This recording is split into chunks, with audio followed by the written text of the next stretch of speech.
Welcome to Why Walking Matters, the Science Explained. This is part 2 of the comprehensive summary of the extensive literature on the health benefits of walking in older adults.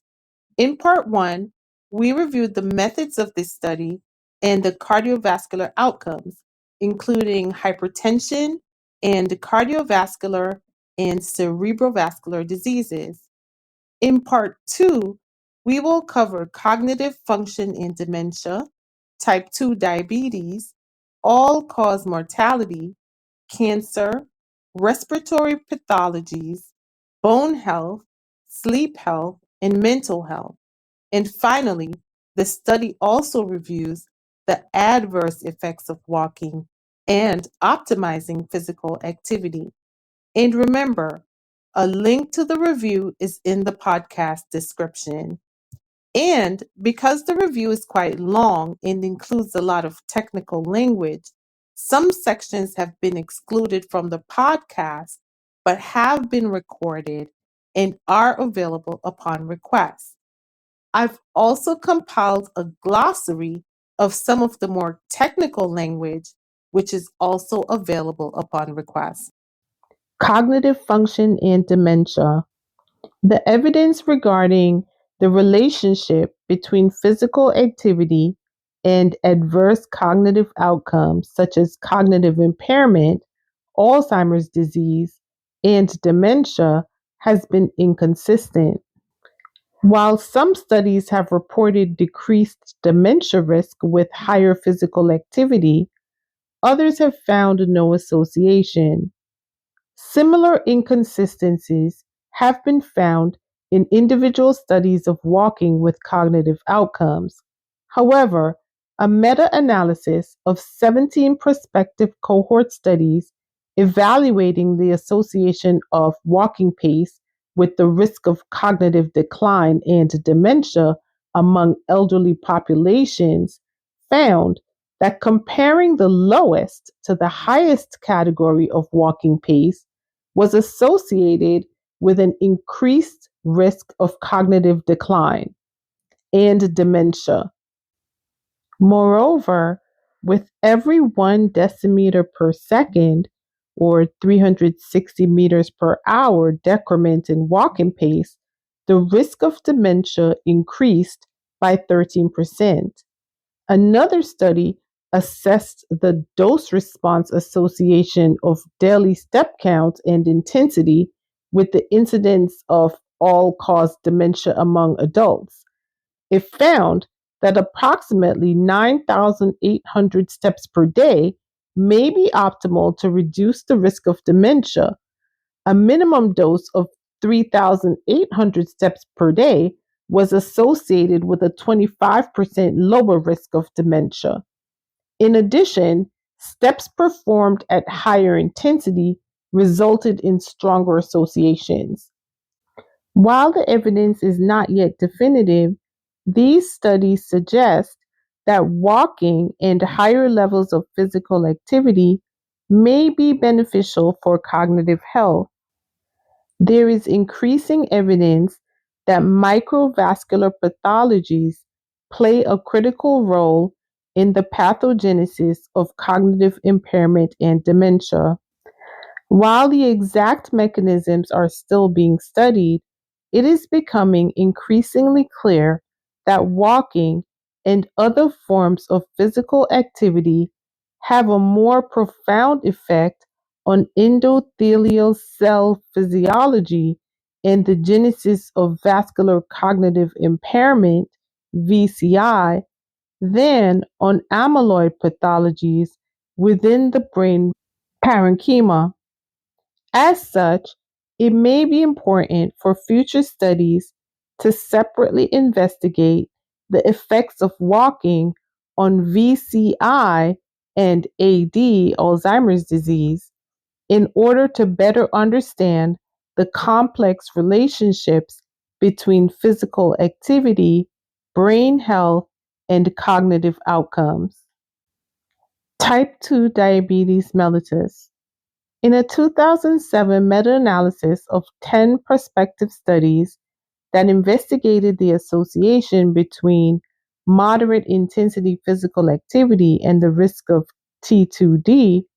The pooled analysis of 5 studies specifically evaluating the role of walking showed that regular walking, approximately greater than or equal to 2.5 hours per week, was associated with a 30% reduced risk of T2D compared with almost no walking. In 2020, Ballin and colleagues examined the association between daily step count, assessed with accelerometer with activity thresholds set to greater than 100 counts per minute, and incident diabetes in 3,055 community dwelling 70-year-olds. Participants who took greater than or equal to 4,500 steps per day had a 59% lower risk of diabetes compared to those taking fewer steps. Furthermore, the dose response analysis indicated a steep decline in the risk of diabetes until around 6,000 steps per day, with the risk decreasing at a slower rate until it leveled off at around 8,000 steps per day.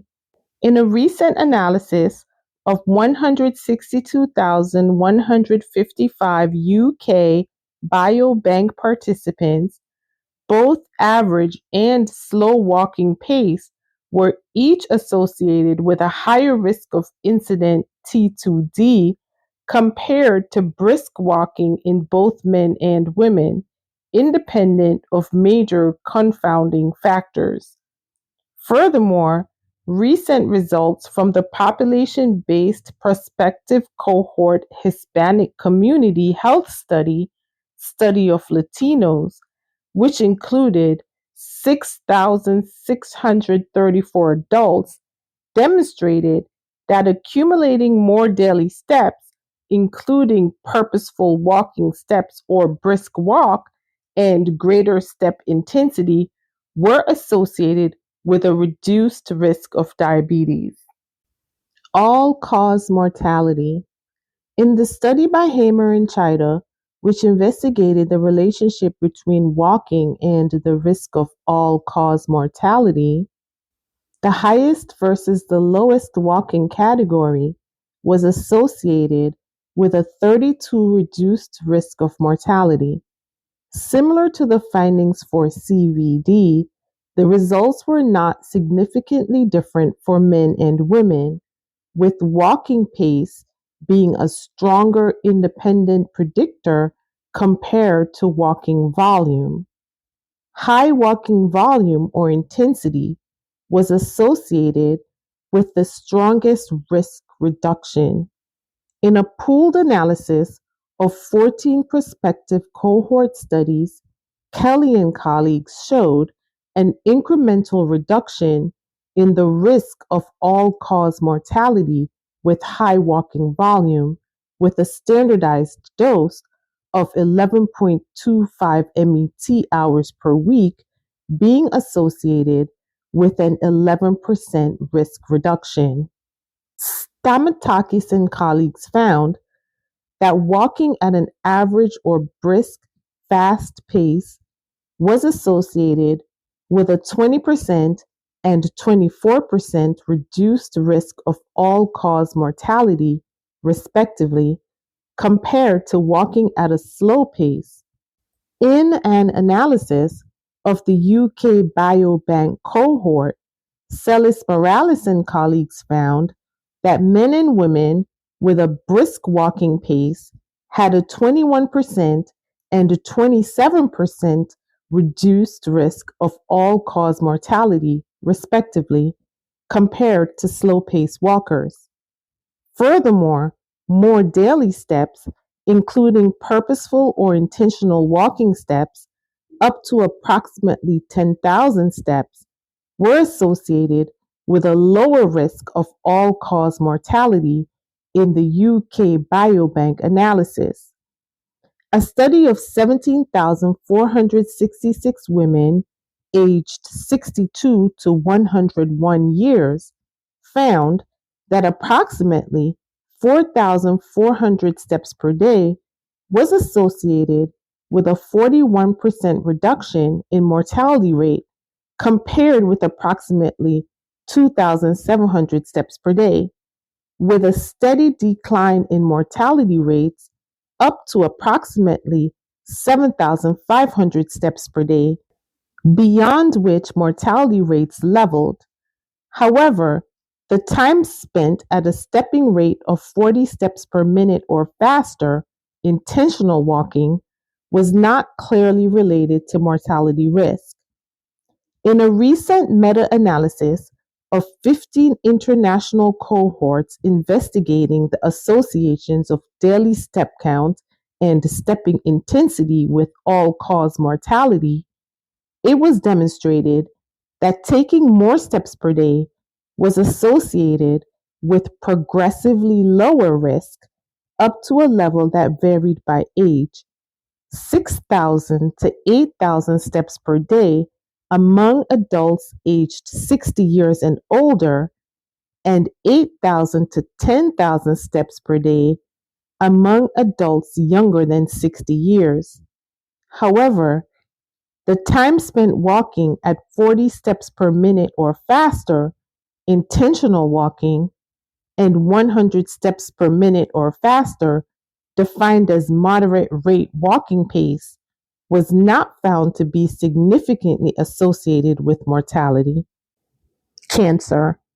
Stamatakis and colleagues conducted a prospective pooled analysis of 11 population-based baseline surveys in England and Scotland in 2018.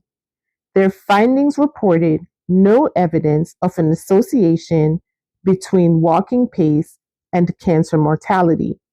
Similarly, Celis Morales and colleagues found no evidence of associations between walking pace and all-cause cancer, colorectal, and breast cancer in their analysis of the UK Biobank cohort. However, brisk walking was associated with a higher risk of prostate cancer.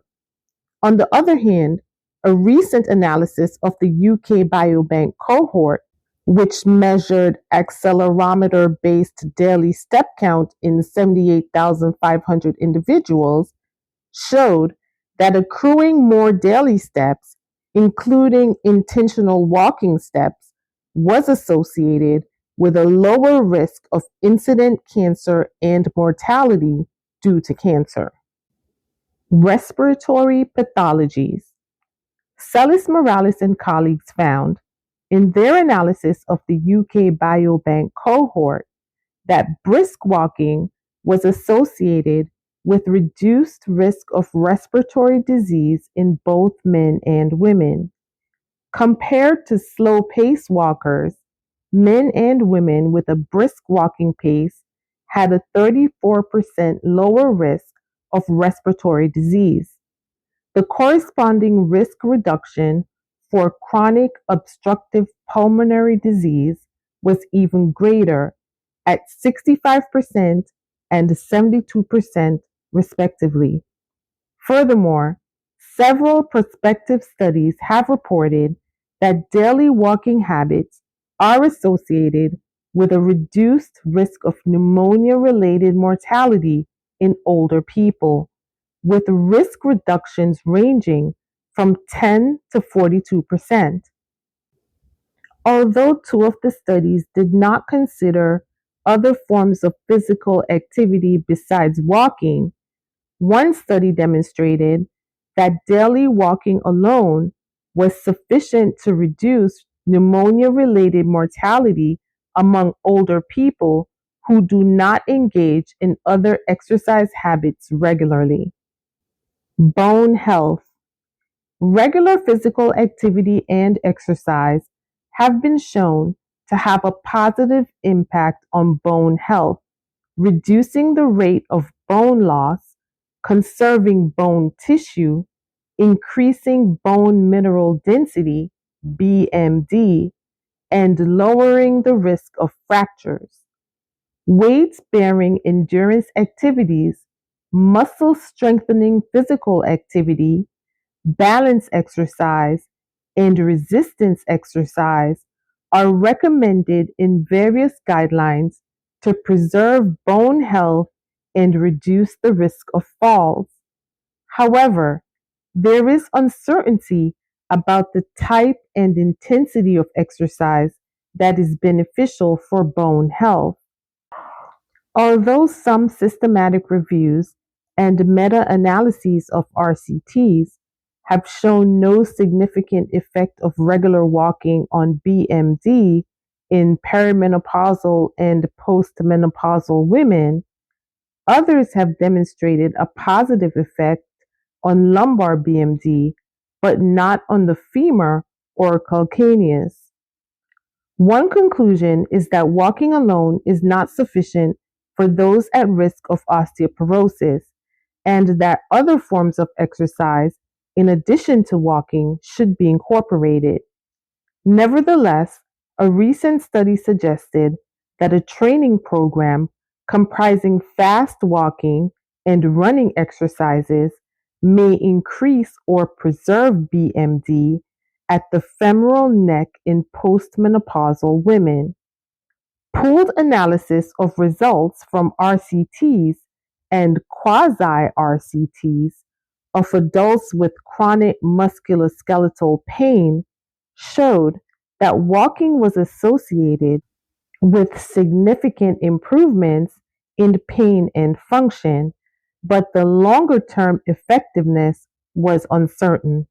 Analysis of data from the Nurses' Health Study and the Women's Health Initiative Prospective Cohort Study showed that walking was associated with a lower risk of hip fracture among postmenopausal women.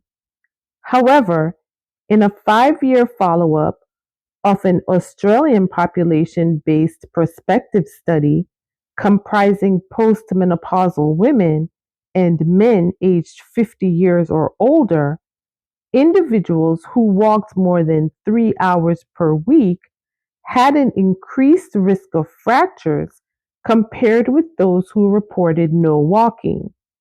Overall, while walking may have some positive effects on bone health, it is important to consider incorporating other types of exercise to optimize bone health outcomes.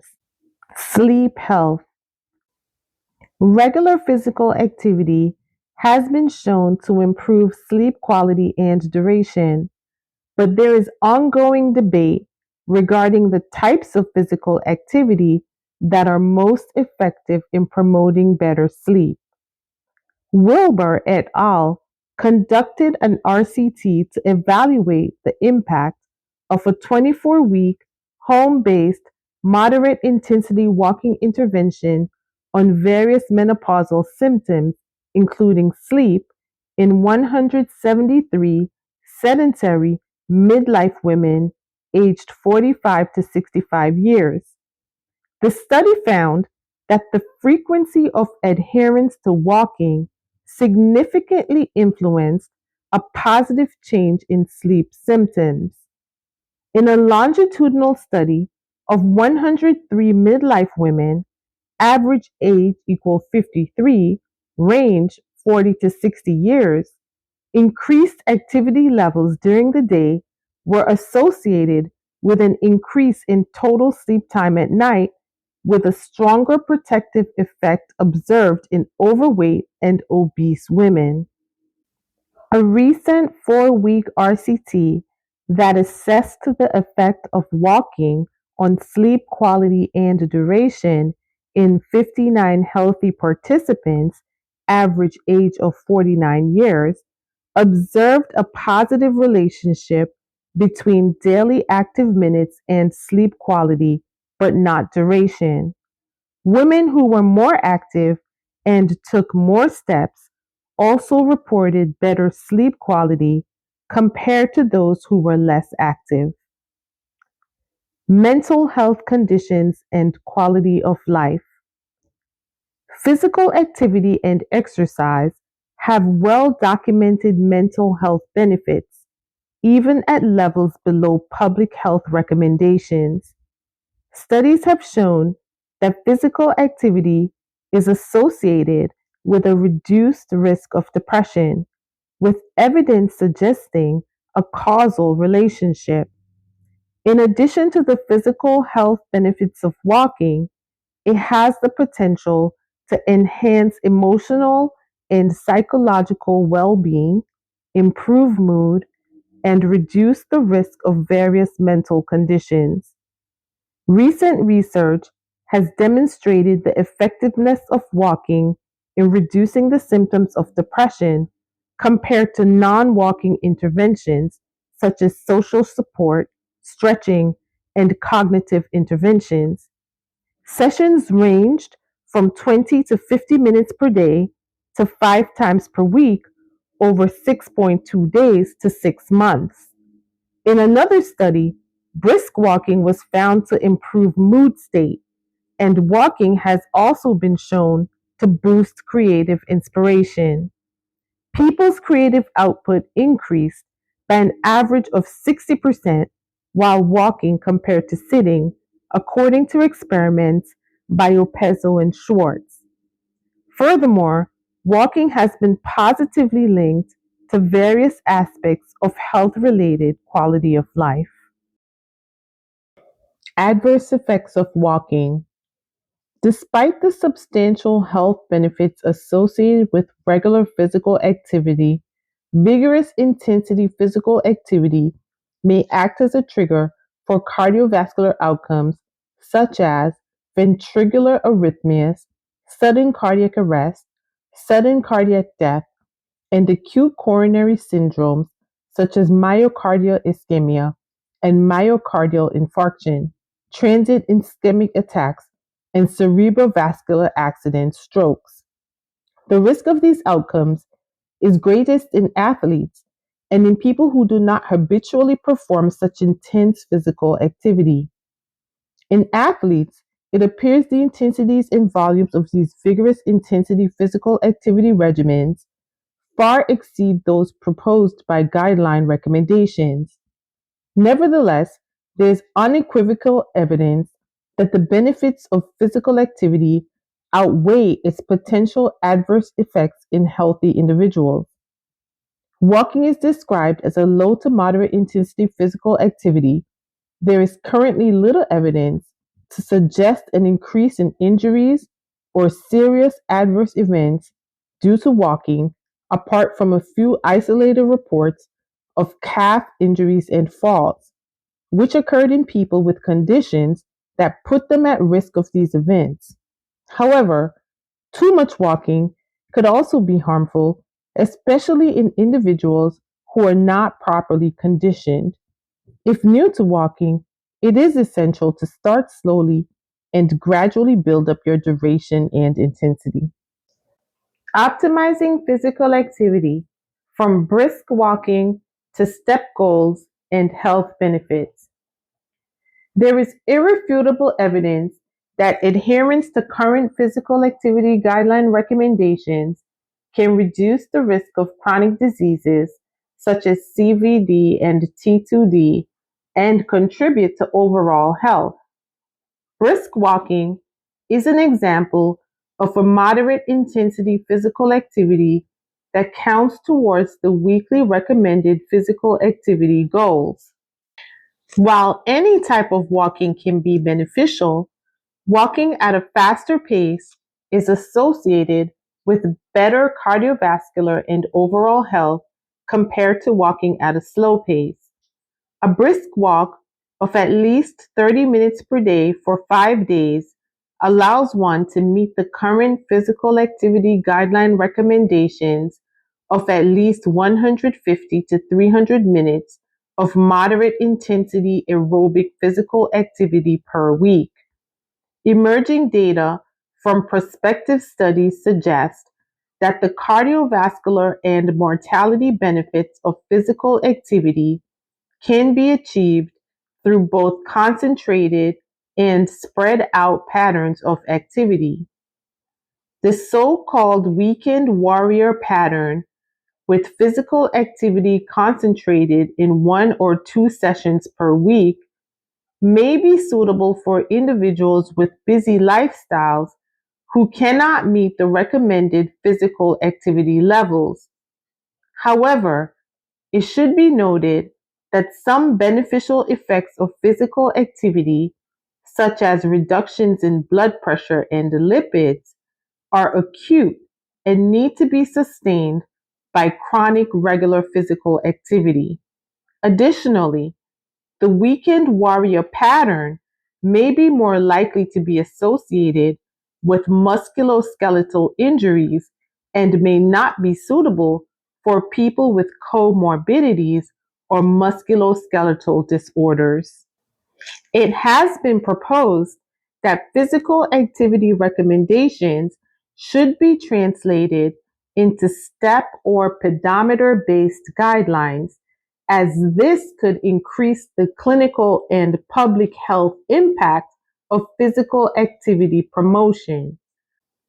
A recent review of objectively measured physical activity types with clinical outcomes demonstrated that step count was the strongest and most consistently associated with a wide range of clinical outcomes. In a study that sought to convert physical activity recommendations into a pedometer-based step goal, moderate intensity walking was estimated to be approximately equal to at least 100 steps per minute. To achieve physical activity recommendations of at least 150 minutes per week of moderate intensity physical activity, individuals needed to achieve the goal of walking a minimum of 3,000 steps in 30 minutes for 5 days per week. A goal of 10,000 steps per day has been widely promoted for decades as being the number associated with optimal health benefits. Recent evidence suggests that aiming for 8,000 to 10,000 steps per day can substantially reduce the risk of CVD, diabetes, dementia, and premature death, and this goal is more attainable than the widely promoted reference of 10,000 steps per day. Research suggests that the relationship between step count and health outcomes follows a curvilinear pattern, indicating that the benefits associated with increasing step count may be more pronounced for individuals with lower step volumes. As step count increases, the protective effects on health outcomes tend to attenuate. However, it is important to note that these recommendations may differ for aging adults. Specifically, a study has shown that even a modest increase in step count can have a significant impact on all-cause mortality in older adults aged 60 or more. In this study, it was found that taking as few as 6,000 steps per day was associated with a reduction in mortality risk. This highlights the importance of encouraging regular physical activity, such as walking, among aging individuals to improve their overall health and longevity. Another aspect to consider in relation to step count is cadence, which refers to the number of steps taken per minute. A study conducted in elderly patients found that those with a cadence of 100 steps or more per minute had a 21% lower risk of all-cause mortality compared to individuals with slower cadences. Furthermore, for each 10-step increase in cadence, there was an additional 4% reduction in mortality risk. This suggests that not only the overall step count, but also the pace or cadence at which one walks may have implications for health outcomes, particularly in older adults.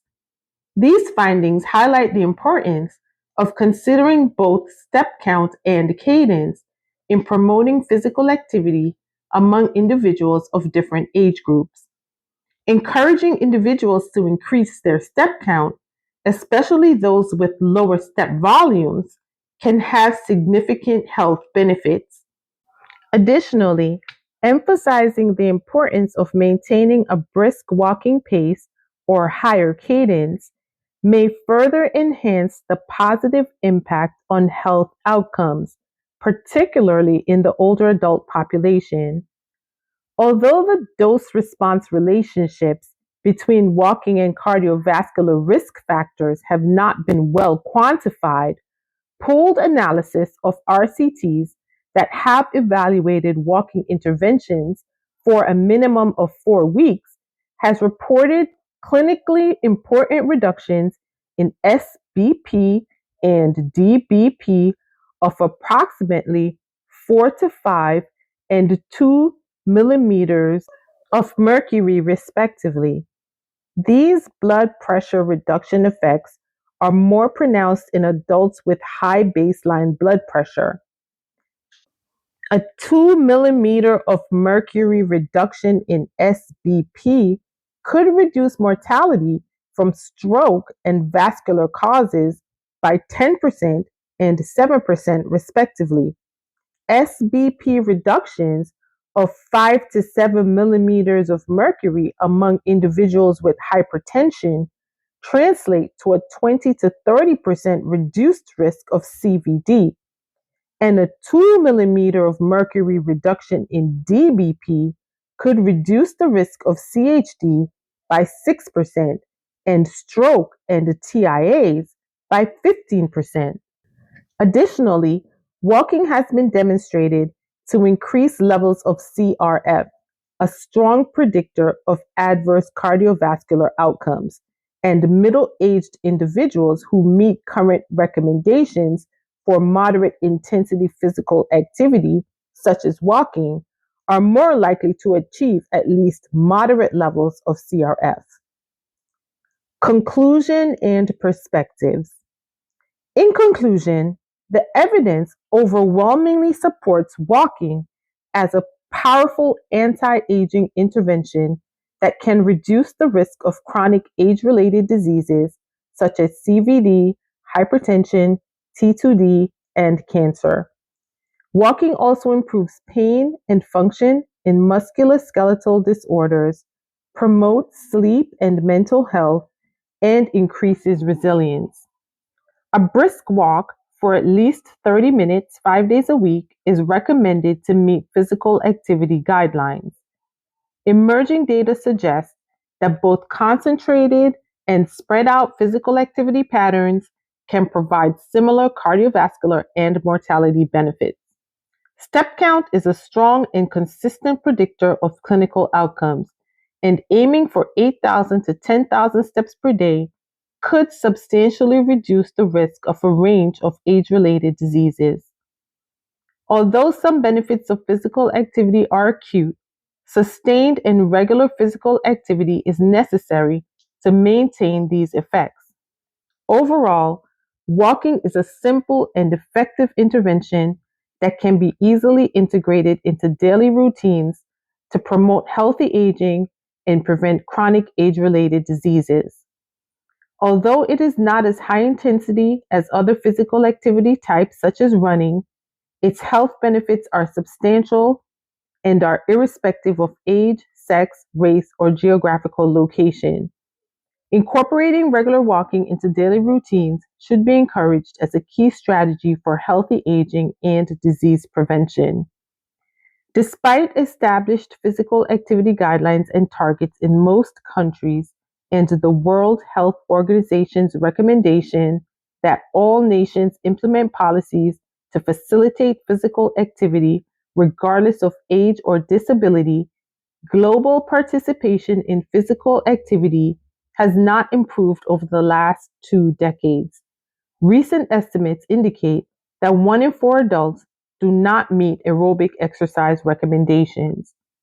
Walking-based interventions have the potential to improve health outcomes and promote healthy aging in a variety of populations, including employees at sedentary jobs at the workplace, older adults, individuals with chronic conditions, and those at risk for age-related diseases.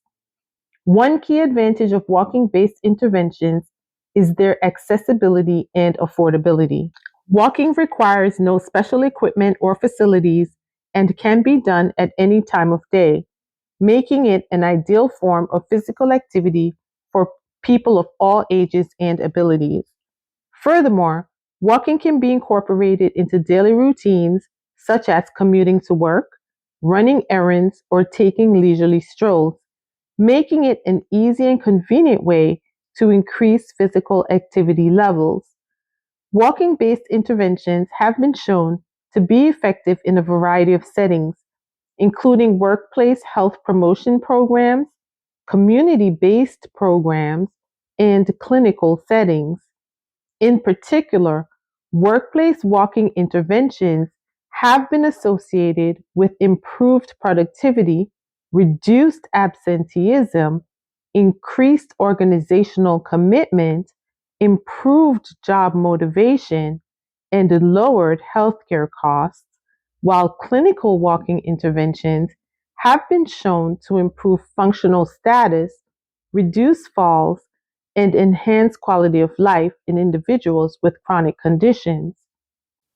Substantial inequalities in physical activity participation persist across demographic factors such as age, sex, disability, socioeconomic status, and geographic location. These data underscore the urgent need for tailored walking based interventions that effectively address the root causes of these disparities to maximize the potential of physical activity to improve health outcomes. There is an urgent need to invest in services and interventions that promote walking across all populations. Promising target populations include sedentary, less active, and obese individuals who are unable to engage in vigorous intensity physical activity, those who do not have access to exercise facilities, and individuals who are just not aware of the health benefits of walking. Interventions, supports, and programs that have been documented to promote and increase walking include outdoor walking groups, community based walking programs, use of pedometers, computer or mobile phone based interventions, transportation walking, and school and workplace initiatives.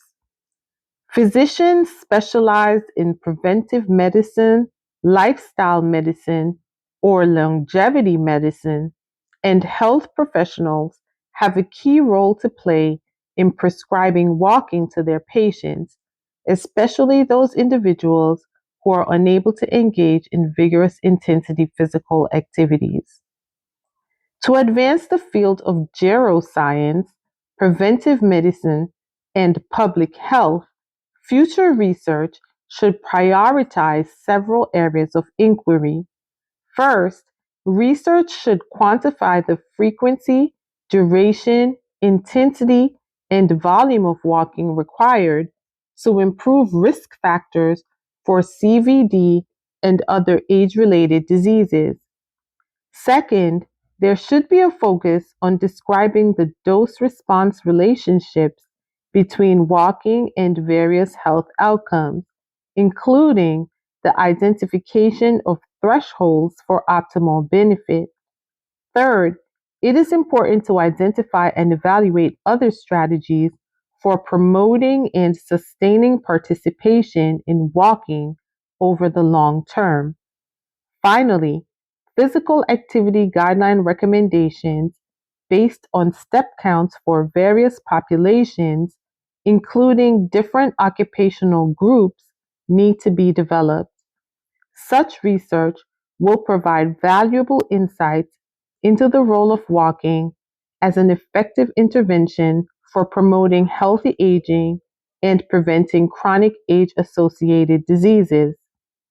Studies investigating the age specific effects of exercise and walking on health outcomes are also warranted. As older adults experience age-related declines in immune function, they are at increased risk of severe illness and death from infectious diseases.